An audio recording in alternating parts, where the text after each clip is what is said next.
Olá, eu sou Maurício Lima, diretor de Veja. Esse é o Páginas Amarelas em vídeo e nós temos aqui hoje a presença do deputado Marco Feliciano. Muito obrigado pela sua presença. Eu que agradeço, Maurício, estou à sua disposição. Um olá para a turma que está assistindo a gente pela internet, né? E parabéns à Veja pelo trabalho que vem fazendo. Muito obrigado. Há rumores de que o senhor está se preparando para ser candidato a vice do presidente Jair Bolsonaro em 2022. Isso é verdade? A imprensa, você conhece a imprensa do seu ramo, né? Um pouquinho. A jornalista Mônica Bergamo é muito querida, mas ela acabou plantando essa notinha por conta da Marcha para Jesus, né? Eu acho que ainda é muito cedo para isso, né? Nós temos que pensar no governo desse momento. E eu estou à disposição do presidente para o que ele precisar. É claro que tudo isso não passa pela vontade apenas de uma pessoa, depende de partido, depende da minha presidente, que é a Renata Abreu, que é do Podemos, depende do presidente Bolsonaro, né? Porque depende do momento. A política é muito dinâmica, né? Mas eu estou aqui para servir a minha pátria. Como é que o senhor avalia hoje o papel do general Hamilton Mourão como vice? Como é que o senhor classificaria o desempenho dele? Eu sou um ferrenho crítico do general Hamilton Mourão pela postura que ele vem tomando como vice-presidente da República, né? Como vice-presidente da República, ele tem que entender que ele constitui uma chapa, ele está em um time, e ele não pode dividir o time em momento algum. E ele não pode prejudicar o presidente em momento algum. A função de um vice-presidente é substituir o presidente nos momentos necessários. E ponto final. A exemplo de Marco Maciel, grandes vice-presidentes que nós tivemos, que quase não apareciam, porque essa é a função do vice-presidente. A própria Constituição limita o poder do vice-presidente, até para ele não ter essa fome de poder, né? Mas o general Hamilton Mourão, de primeiro momento, logo na primeira semana, começou a desdizer o presidente em tudo que o presidente fazia. Isso foi criando um constrangimento, e eu, como defensor do presidente, como vice-líder do governo, achei isso inadmissível e parti para o ataque. Eu apresentei, inclusive, um pedido de impeachment para o Mourão. Isso, para alguns, no momento, eu parecia o padre do balão, né? Parecia uma loucura isso, mas depois as pessoas viram que tomou força, tomou forma, e eu avisei logo de início. Não é um tiro no peito, isso aqui é um tiro de alerta. É para o vice-presidente saber que tem gente aqui embaixo que torce pelo presidente e que está vendo o que ele está fazendo. Então, a intenção... Em que momento, desculpe interrompê-lo, em que momento o senhor acha que ele dividiu mais, assim? Em que momento ele foi absolutamente de oposição ao presidente Jair Bolsonaro? Eu posso falar do momento presente, essa semana. Essa semana agora ele se apresenta como candidato a presidente em 2022. Ele é vice-presidente de um governo que está lutando para se firmar e dar certo. E ele já se apresenta como uma segunda via em 2022. Aí vem o partido dele e diz que vai começar a cooptar pessoas pelo país todo para eleger uma base de prefeitos e vereadores. Algum tempo atrás, o Levi Fidelix, que é o presidente do partido dele, disse que queria criar dentro do parlamento a base do Mourão. Só uma pessoa muito neófita para não entender que isso é o prenúncio de um golpe. E houveram N indícios, né? Teve a questão da ida dele a Harvard, e lá em Harvard ele desdizer o presidente, ele aceitar um convite de uma instituição que é completamente de esquerda, e no convite dizendo que ele era a única opção para trazer lucidez a um governo que era insano, dito pela própria esquerda americana, e outros fatos mais, né? Então, eu tenho um pé atrás com o Mourão, eu evito chamá-lo de general, porque eu acho que, como as pessoas chamam ele muito de general, ele pensa que o palácio é a caserna. E na caserna o general tem ascensão sobre o capitão, né? Só que lá não é a caserna, lá é o Palácio do Planalto. E o presidente da República é o soberano da nação, tem que ser respeitado. Agora, deputado, como é que faz agora para conviver com isso, né? Assim, um vice que, pelo menos na cabeça do senhor, é de oposição ao presidente da República. É só, eu fico sempre com um olho crítico, né? E eu sou um cão de guarda, né? Eu tento blindar e proteger meu presidente, porque essa é uma das minhas funções, não apenas como eleitor dele, não apenas como deputado federal, que a minha função é proteger o governo, e o presidente da República, ele é a encarnação do governo, e também porque eu já tenho críticas ao Mourão. A gente convive muito bem, porque ele fica lá na dele e eu fico aqui na minha. Nós cruzamos uma vez só até hoje, né? E como foi esse encontro? Foi engraçado, né? Porque ele tomou um susto quando me viu e eu tomei um susto quando o vi. Né? Não houve esboço, não deu tempo, né? Porque eu já estava na plataforma e eu fiquei bem atrás dele, né? E eu vi o presidente ali, e quando terminou tudo, o presidente veio e me deu um abraço. Mourão saiu pelo canto. Era esperado. Na política nós não temos inimigos, nós podemos ter adversários. e eu carimbei ele, então ele sabe disso. Então é natural que haja essa distância entre a gente. Deputado, como é que o senhor avalia esses 6 primeiros meses do governo Jair Bolsonaro? O melhor de todos os governos até hoje. 6 meses. A própria Folha de São Paulo, dia desse, disse que o presidente conseguiu cumprir 66% das promessas feitas logo no início do seu mandato, né? Ele inaugura o seu governo aumentando o salário mínimo, sem ter manifestação na rua, sem ter sindicalista pedindo. Ele consegue adequar o Bolsa Família e colocar dentro do Bolsa Família o 13º salário. E as pessoas diziam que ele ia acabar com o Bolsa Família. Ele consegue colocar limite no MST, que para mim era um grupo mais de terrorista do que pessoas que lutam por direitos, que só em 2018 invadiram 49 propriedades do país. Em 2019, apenas uma. 25% é o que nós temos de o índice menor de criminalidade que nós temos comparado ao último ano. Então as coisas estão funcionando. Votamos a reforma da Previdência. Agora, com apoio popular, o povo indo para a rua pedindo. Só interrompendo rapidinho assim, mas em termos econômicos, o Brasil ainda sofre, né? A gente tem 13 milhões de desempregados. O que pode melhorar? Bom, primeiro que nós herdamos isso. Nós herdamos isso do governo passado. E esse governo passado foi completamente irresponsável. O presidente, ele pega na mão, ele tem que trocar o pneu com o carro andando, é muito difícil. Só que a sinalização que ele dá para o mercado internacional, eu acho que quem está nos assistindo tem que entender isso, que a reforma da Previdência, ela sinaliza ao mercado internacional que pode voltar a confiar na gente. Que nós estamos gastando mais do que arrecadávamos e agora vai diminuir. Então essa sinalização para o mercado internacional é fantástica. Daqui a pouco vai começar a vir os investimentos. Eu estava em Dallas com o presidente, num almoço com 140 investidores. A minha mesa estavam ali os mais simples, né? Porque eu era do baixo clero. Então, do meu lado direito falou assim, olha, eu tenho uma carteira com 30 bilhões de dólares para investir no Brasil em aprovando a reforma da Previdência. Então, há muitas promessas e eu creio que isso vai acontecer. O Brasil é um país lindo, é um país que tem de tudo, né? E o mundo todo olha para nós hoje. Essa aprovação mesmo, mais um feito do governo Bolsonaro, né? A assinatura do tratado, da União Europeia com o Mercosul, isso para nós é 1000% de conquista contra 20% da Europa, porque o que eles vão fazer aqui conosco é isso, e o que nós podemos fazer com ele é imenso. Então tudo isso sinaliza que o governo caminha bem. O problema é que nós temos as brigas de comadres, né? As fofocas por causa de Twitter, por causa de uma fala tirada do contexto, outras coisas mais. Isso, infelizmente, é de uma irresponsabilidade sem tamanho e acaba fazendo as pessoas olhar só para aquilo que não deve, né? Enquanto o país caminha, e caminha bem. Em relação à reforma da Previdência, assim, pela sua experiência, né, no Congresso, há alguma hipótese de voltarem as reformas nas previdências estaduais? Bom, há quem diga que no Senado há uma vertente que queira isso, mas eu acredito que não vai prosperar. Né? Por que ainda? Porque senão ia atrasar muito mais ainda a questão da Previdência. A questão da reforma é urgente. Né? Então, o parlamento tem que fazer o seu papel nesse momento. Né? Os governadores não ajudaram muito na reforma da Previdência. Né? E os prefeitos também não. Todo mundo quer uma reforma, mas eu não vi governador falar para o seu deputado, vai lá e vota, com raríssimas exceções. Eu vi lá no Congresso Ronaldo Caiado, vi mais 1 ou 2 governadores dizendo para a sua base, temos que votar a Previdência. O restante não, principalmente os governadores do Nordeste. Então, cada um vai ter que fazer o seu papel de casa. Falando em governadores do Nordeste, essa semana surgiu uma polêmica de que o presidente teria chamado os governadores do Nordeste dos governadores de Paraíba. Como é que o senhor vê essa frase, se é que de fato foi Bom, foi dessa forma? Eu não acredito nessa frase dessa forma. Eu vi o presidente, acredito, ele fazendo uma crítica pontual a 2 governadores, do Maranhão e da Paraíba. Né? Do Maranhão, principalmente, que é o Flávio Dino, que é inimigo ferrenho do presidente Jair Bolsonaro, que é comunista de carteirinha, que é um governador que se locupleta daquilo que não é dele.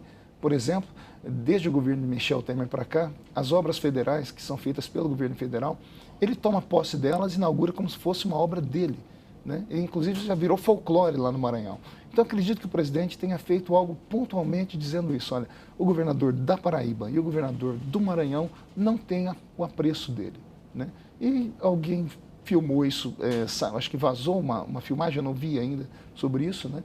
Então, o que eu posso dizer de Jair Bolsonaro? Ele não é preconceituoso, ele não é xenófobo, ele não é racista, o sogro dele é um cearense muito bem animado e o nosso presidente, ele ama o Brasil. O governo está com dificuldades de formar uma base aliada no Congresso? Não é uma dificuldade, Maurício. O presidente Bolsonaro, ele reinventa a política brasileira. A política do toma lá da cá, do conchavo político, deixou de existir. O pessoal tem que começar a entender isso, né? Antes, nunca se ouviu falar que uma reforma de Previdência tenha passado sem que houvesse troca de favores. E, de repente, a reforma passa. E alguém vai dizer que foi o trabalho de meia dúzia de deputados ou que foi o presidente da casa. Não tira o mérito do Rodrigo. O Rodrigo fez um trabalho hercúleo ali. Também não tira o mérito da inteligência do Paulo Guedes. Mas nada disso aconteceria se não fosse a liderança popular de Jair Bolsonaro. Até porque o governo Temer tentou aprovar uma reforma que era de 500 milhões e não deu conta. E o Rodrigo já era presidente da casa. E por que não passou? Naquela época não necessitava?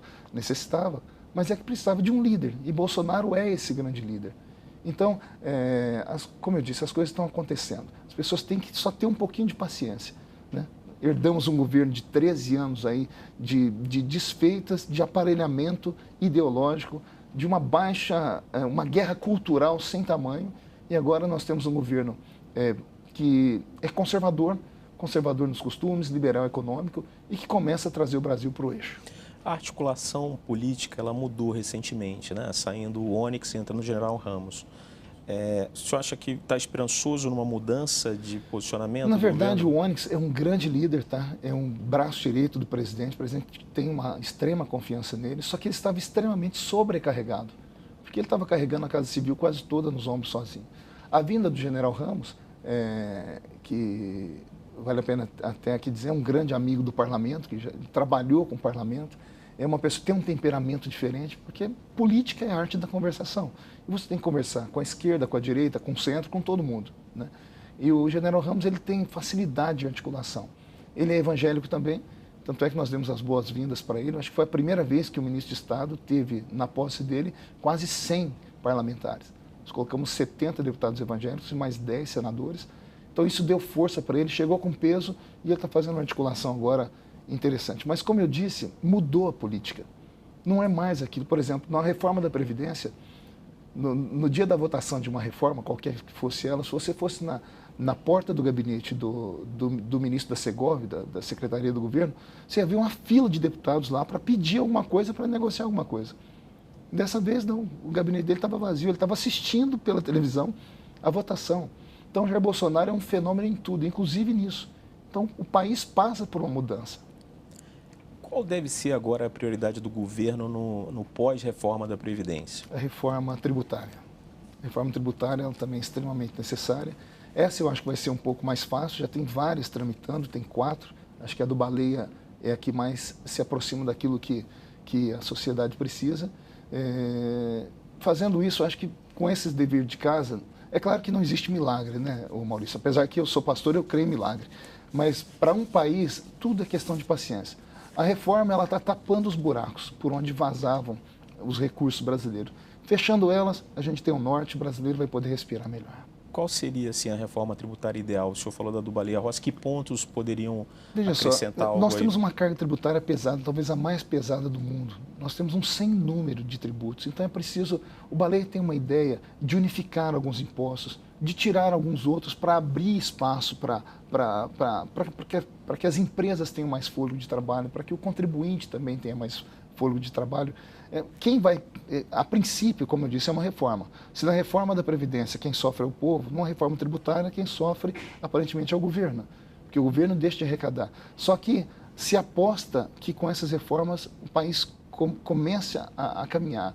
O trabalho informal, nós temos que dar um jeito nele, né? Nós temos aí hoje quase 40% do trabalho brasileiro informal. O trabalho informal é aquele que a pessoa não paga tributo nenhum. E não paga, às vezes, porque medo, a nossa carga tributária é grande demais.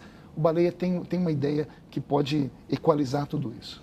Em relação à pauta de costumes, né, esse governo, como um governo conservador, que projeto pode ser enviado para a Câmara para atender esse eleitorado que votou no governo com essa expectativa? Olha, mais do que apresentar um projeto, é tentar segurar os que estão tramitando, né? Quais são os perigosos? Nós precisamos, nesse momento agora, urgentemente tentar consertar o que o Supremo fez, por exemplo, na questão da homofobia. né? O Supremo Tribunal Federal, na pessoa do seu decano, Celso de Mello, ele cria uma jurisprudência, criando como crime a homofobia e colocando ela em pé de igualdade com o racismo.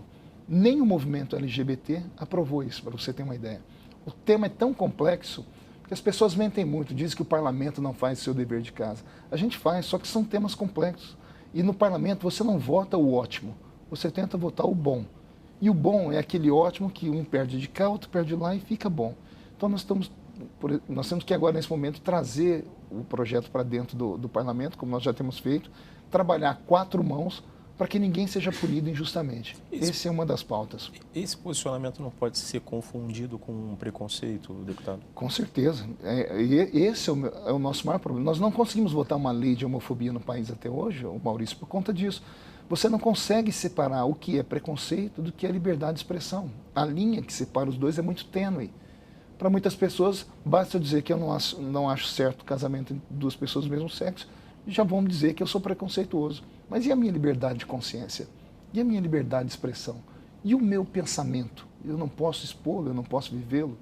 Então, por conta disso, a gente não consegue chegar num ponto de acordo, num ponto comum. Agora, só para deixar claro assim também para quem está nos assistindo, o seu pensamento em relação a isso é exatamente o quê? Quer dizer, as pessoas não podem casar, mas podem se amar, enfim. Veja só, eu vou dar 2 respostas. Vou dar a resposta para você como legislador e como pastor. Tá?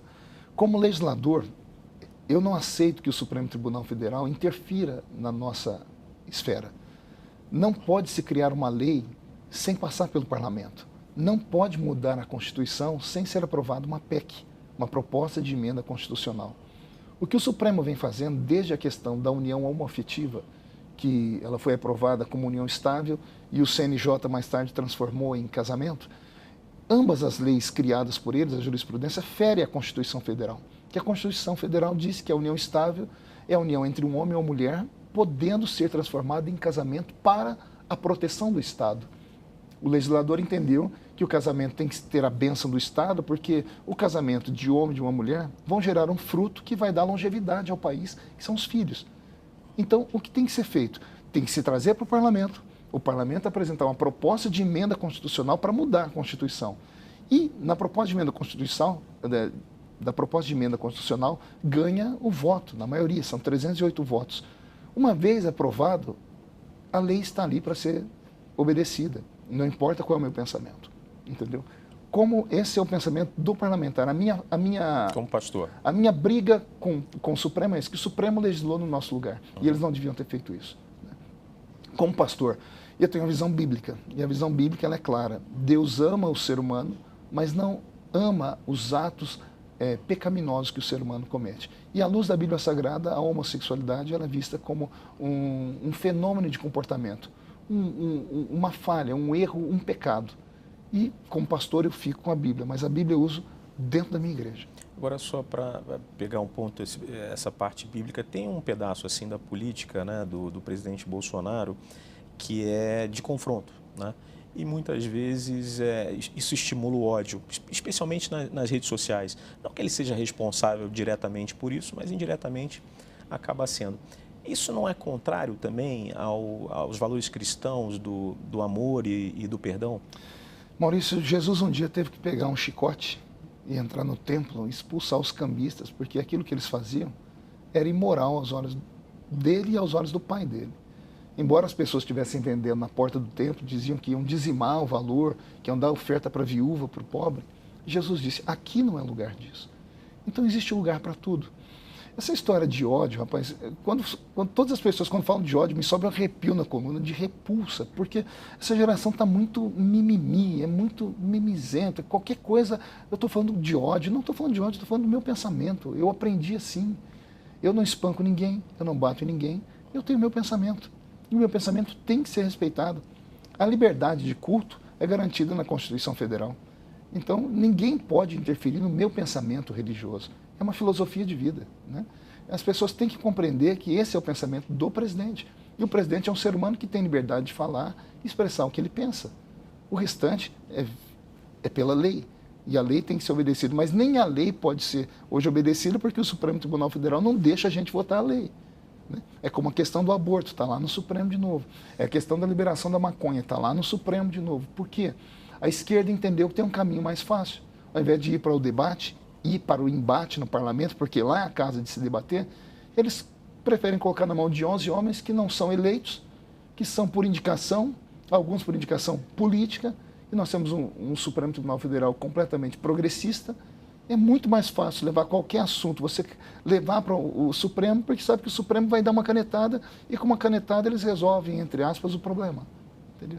Então, acho que o que é preciso fazer no nosso país é as pessoas aprenderem a debater, e respeitar a pluralidade, mas fazer um debate como nós estamos fazendo, a nível intelectual.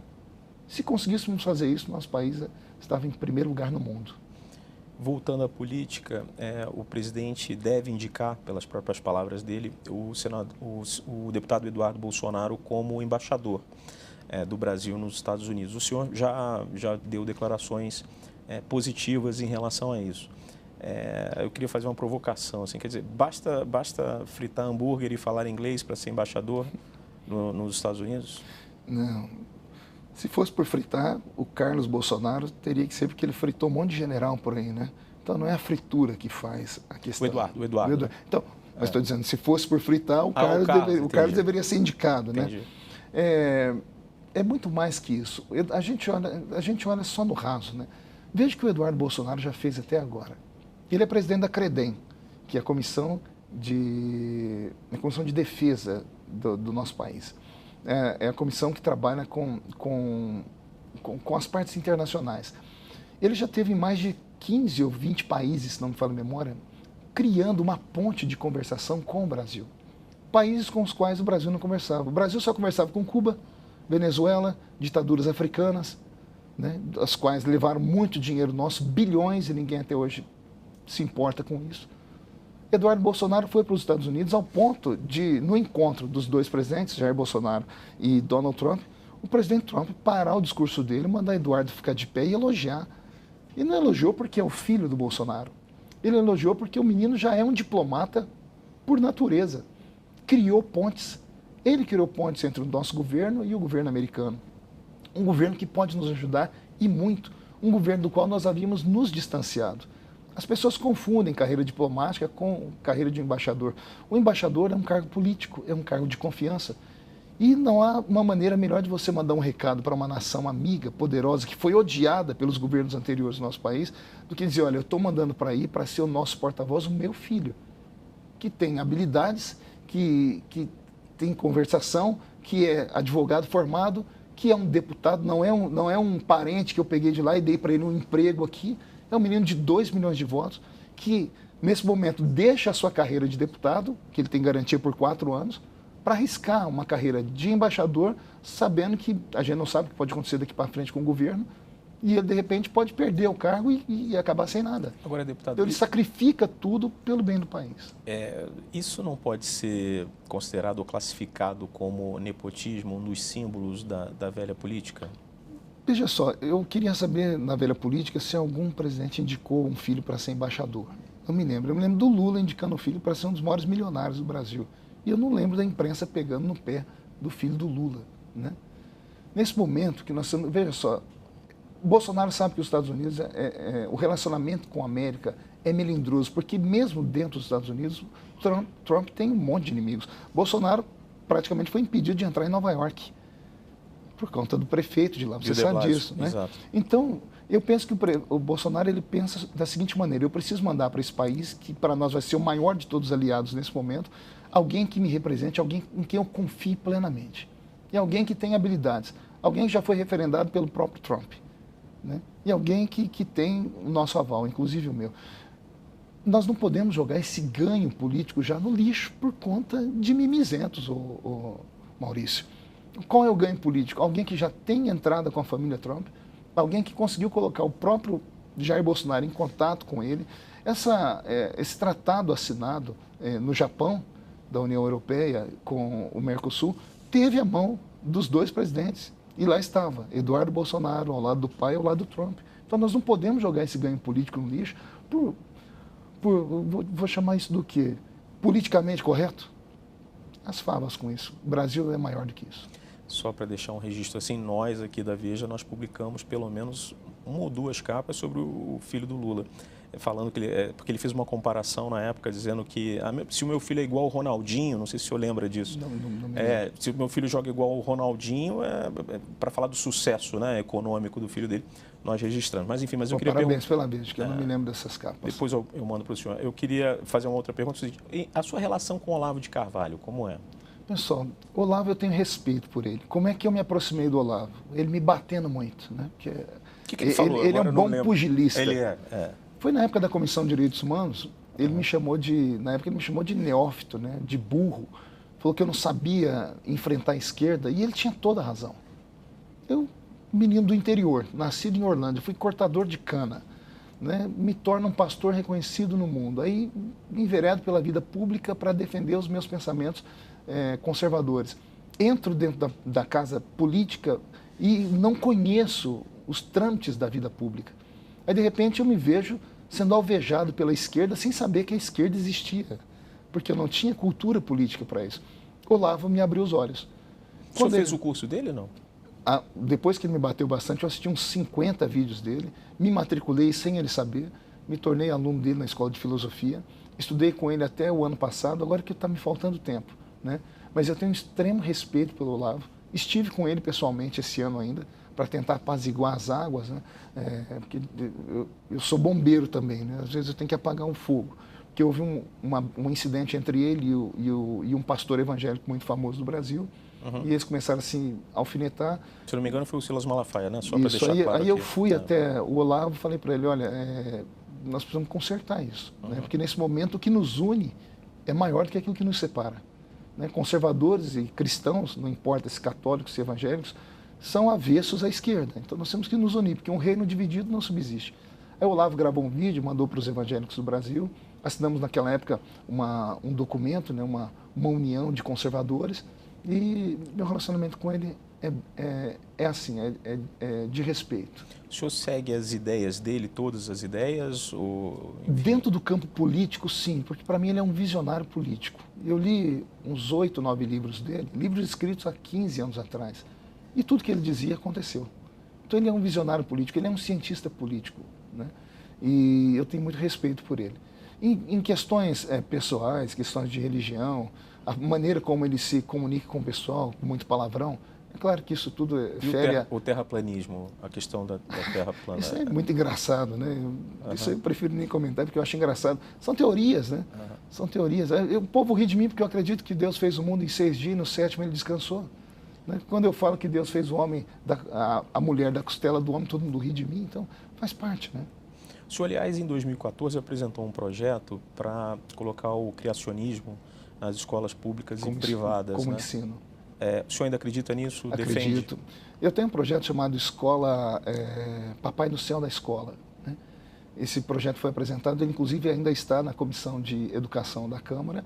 O relator é um petista, Pedro Kizai, que foi reitor de universidades. E, por incrível que pareça, o relatório dele é pela aprovação do meu projeto. Porque ele foi criado em colégio de freiras e ele entendeu a minha visão. Quando eu apresentei esse projeto, eu não queria que apresentasse o cristianismo como forma de solução para ser apresentado dentro de uma escola, até porque eu sei que no nosso país somos um país plural, né?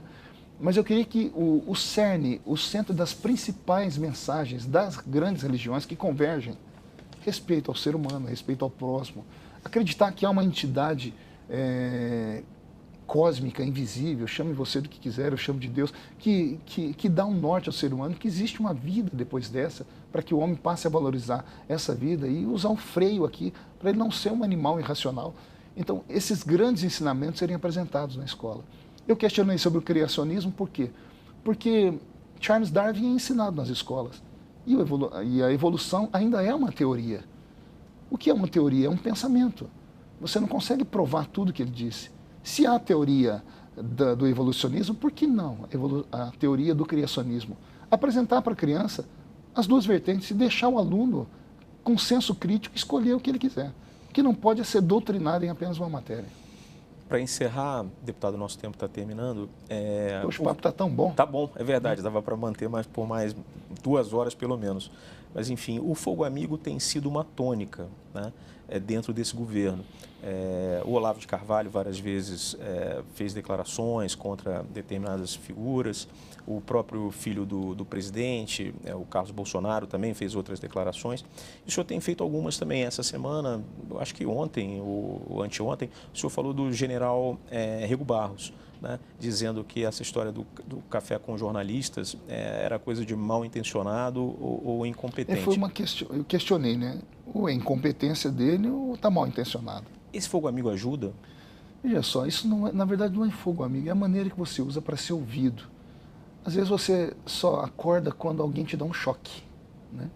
E às vezes o choque dado às vezes por uma matéria, ele é muito maior do que você conversar ao pé do ouvido, né? Sobre o general Rego Barros, não foi a minha primeira vez. Eu já falei outras vezes sobre coisas que ele faz que eu não concordo.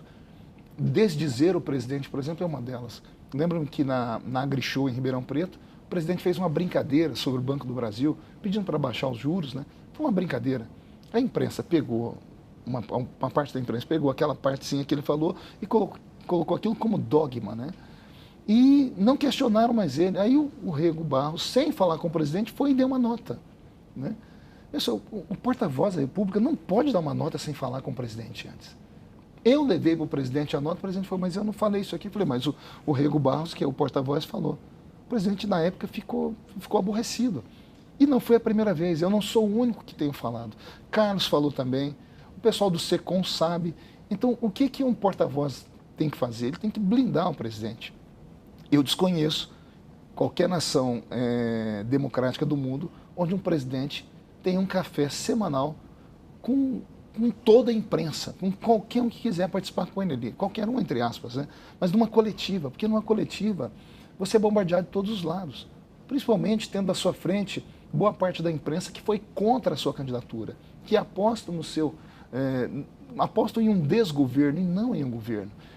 Então, eu acho que a prudência seria melhor do que a proteção. Então, por mim, eu blindaria o presidente. Faria o que é feito nas grandes democracias. O presidente só dá uma coletiva quando o assunto é extremamente importante, quando ele quer comunicar alguma coisa ao mundo. Fora disso, chamo aqui a Veja e a Folha de São Paulo. 2 jornalistas, porque com 2 você tem controle, você sabe o que vai acontecer, né? Se for provocado ou não, você sabe como se conter. Você tem 20 pitbulls na sua frente, e toda vez que ele vai para uma coletiva, a gente fica do outro lado tremendo, né? Tem o Fábio do SECOM também pensa assim, o próprio Carlos, a gente fala, o que vai acontecer depois? Porque tudo de bom que ele falou não vai para a imprensa. Só vai o deslize, só vai a casca de banana que jogaram e ele escorregou. Então, ao meu ver, é desnecessário. Todavia, o presidente deu uma declaração ontem, dizendo que ele tem confiança no Rego Barros e que ele gosta de falar para a imprensa. Meu presidente gosta de adrenalina, né? E é claro que, como ele é meu patrão, a palavra principal é a dele. E se ele está confortável assim, eu respeito ele. Falei com ele ontem à noite sobre isso. Falei, presidente, o senhor sabe qual é o meu posicionamento. Ele falou, Feliciano, você é deputado, você é vice-líder do governo e você está numa democracia, assim como meu filho está. Vocês podem falar o que vocês acharem que tem que falar, né? E eu ajo como tem que agir. Deputado, muito obrigado pela entrevista. Eu que agradeço, Maurício. Um grande abraço. A Veja, sucesso, e ao Brasil, estamos juntos. E assim termina mais um Páginas Amarelas em Vídeo.